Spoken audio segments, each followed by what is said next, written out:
Ancelotti confirme le forfait d'Aurélien Tchouaméni pour la finale de Ligue des Champions. La nouvelle était tombée juste après la qualification pour la finale de la Ligue des Champions.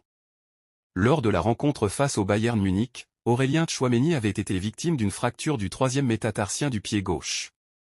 Un énorme coup dur pour le Français qui rendait sa participation pour la finale face à Dortmund quasi impossible. Mais la presse espagnole semblait expliquer que l'international tricolore faisait tout pour revenir à temps pour ce match important. Ce vendredi, en conférence de presse, Carlo Ancelotti a confirmé que le club ne prendrait aucun risque avec son milieu. Il ne jouera pas la finale et va se concentrer sur sa rééducation pour l'Euro puisqu'il a été convoqué par Didier Deschamps. Non, il ne jouera pas en finale, il va se concentrer sur l'Euro, a ainsi lâché le technicien italien. Une absence de taille dans l'entrejeu madrilène. Le vestiaire du Real a tenté de retenir Toni Kroos. Mardi, l'annonce a fait l'effet d'une bombe, Toni Kroos a décidé de raccrocher les crampons à l'issue de la saison. En fin de contrat dans quelques semaines, le milieu de terrain allemand, légende vivante du Real Madrid, a choisi de ne pas prolonger et d'arrêter sa carrière cette année. Une décision mûrement réfléchie durant toute la saison.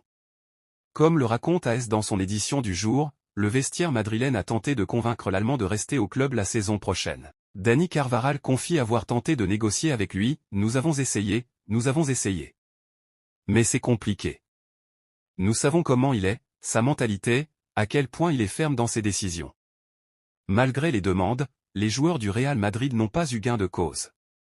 Toni Kroos disputera ce week-end son dernier match de Liga, son dernier match à domicile, avant de disputer la finale de la Ligue des Champions à Wembley et d'entrevoir l'Euro avec sa sélection pour un dernier au revoir à domicile. Adieu Liverpool. Trent Alexander-Arnold rejoindra le Real Madrid. Vise Trent Alexander-Arnold pour le mercato estival 2025 si le joueur ne prolonge pas à Liverpool, selon Fabrizio Romano. Le Real Madrid envisage sérieusement de recruter Trent Alexander-Arnold lors du mercato estival 2025 si le latéral anglais ne prolonge pas son contrat avec Liverpool. Cette information, relayée par le célèbre journaliste Fabrizio Romano, suscite un vif intérêt parmi les supporters et les observateurs du football. Alexander-Arnold est largement reconnu comme l'un des meilleurs arrière-droits du monde, doté de belles capacités offensives et de distribution. Son éventuel transfert au Real Madrid constituerait un renforcement majeur pour l'équipe madrilène, qui cherche à se maintenir au sommet du football européen. Les Merengues sont déterminés à attirer des talents de premier plan et Alexander-Arnold correspond parfaitement au profil recherché. En cas d'arrivée de l'international anglais de 25 ans, 23 sélections et 2 buts, devra se défaire de la concurrence madrilène, avec Dani Carvajal et Lucas Vázquez évoluant à cette position. FC Barcelone, Laporta a informé Xavi de son licenciement. Joan Laporta et Xavi. C'est aujourd'hui que Joan Laporta a informé Xavi de son licenciement. D'après AS, le président du FC Barcelone a effectué une visite surprise à la Ciutat Esportiva ce vendredi et en a profité pour s'entretenir avec son entraîneur, à 2 jours du dernier match de la saison à Séville, dimanche, 21h. Rafa Juste était également présent à cette réunion. Laporta s'envolera ensuite en direction de Bilbao pour suivre la finale de la Ligue des Champions féminine entre le Barça et l'OL, ce samedi à 18h. Le fait d'avoir choisi Hans-Dieter Flick comme nouveau coach pour la saison prochaine a fait accélérer les choses. L'Allemand pourrait même être annoncé ce lundi à en croire la presse locale. Barça un chèque de 75 millions d'euros pour s'offrir Luis Diaz ambitieux dans son recrutement, le Barça a fait de Luis Diaz sa priorité pour l'été prochain. Luis Diaz pour accompagner Robert Lewandowski et Lamine Yamal la saison prochaine? C'est le rêve fou du FC Barcelone selon le Mundo Deportivo. Ce mercredi, l'ailier de Liverpool est en une du quotidien catalan, qui détaille l'état des négociations. Le Barça, bien que limité financièrement, espère boucler le transfert du Colombien estimé à 75 millions d'euros grâce à l'arrivée de nouveaux sponsors et à la vente de certains joueurs. Auteur de 8 buts en 36 matchs de Premier League cette saison, Luis Diaz, 27 ans, serait facile à convaincre, lui qui rêve de porter le maillot des Blaugrana et vit une saison mitigée à Liverpool. Sans compter le départ imminent de Jürgen Klopp, l'entraîneur qui l'a fait venir de Porto. Si le transfert de Diaz échoue, le Barça a d'autres options en vue, Nico Williams, à Athletic Bilbao, Dani Olmo, RB Leipzig, ou encore Pepe, FC Porto. Affaire à suivre.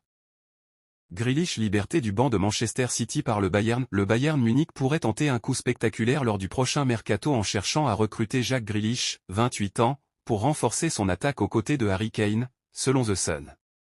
Cette rumeur surprenante survient alors que Grealish, arrivé à Manchester City en 2021 pour 117 millions d'euros en provenance d'Aston Villa, n'est pas toujours titulaire sous Pep Guardiola. L'Anglais pourrait envisager un départ vers la Bavière. Le Bayern Munich est également sur le point de finaliser l'arrivée de Vincent Kompany comme nouvel entraîneur, succédant à Thomas Tuchel. L'ancien défenseur de Manchester City, actuellement à Burnley, prépare déjà la prochaine saison et cible Grealish pour renforcer l'équipe. Malgré son transfert record et un triplé historique la saison dernière avec Manchester City, Grealish a vu son temps de jeu diminuer récemment, Guardiola lui préférant Phil Foden, Bernardo Silva et Kevin De Bruyne, avec Jérémy Doku entrant aussi dans la rotation. Cela pourrait compromettre sa place en équipe nationale pour l'Euro, incitant peut-être l'ailier à envisager un transfert au Bayern. Affaire à suivre. Manchester City, vers un départ surprise de Guardiola, de nouveau champion d'Angleterre avec Manchester City, Pep Guardiola a remporté son 6e titre de Premier League. Avec une seule année de contrat restante, les Sky Blues s'inquiètent de son avenir. De nouveau champion d'Angleterre avec Manchester City, son 6e titre de Premier League, Pep Guardiola reste au sommet du football anglais cette saison encore. L'entraîneur catalan, au club depuis 2016, n'a plus qu'une année de contrat. De quoi inquiéter les Sky Blues, qui ne veulent pas perdre leur coach. Interrogé sur la question de son avenir, Pep Guardiola a été très énigmatique. La réalité est que je suis plus proche de partir que de rester. Nous avons parlé avec le club, j'ai le sentiment que maintenant je veux rester. Je resterai la saison prochaine et pendant la saison nous parlerons, a-t-il évoqué au micro de Sky Sport. Ezoic. Cette déclaration laisse entrevoir une certaine incertitude quant à son avenir à long terme avec Manchester City. Bien qu'il exprime son désir de rester pour la saison prochaine, son futur au-delà de cette période reste flou. Les discussions entre Guardiola et le club pendant la saison prochaine seront donc cruciales pour déterminer s'il prolongera son aventure à Manchester ou s'il choisira de relever un nouveau défi ailleurs. Sous sa direction, Manchester City a non seulement remporté des titres, mais a également redéfini le jeu en Premier League avec un style de jeu distinctif et une domination tactique impressionnante. Perdre un entraîneur de la trempe de Guardiola serait un coup dur pour le club, d'où l'importance des négociations à venir. Les supporters et les dirigeants de Manchester City espèrent que ces discussions déboucheront sur une prolongation de contrat pour assurer la continuité de leur succès.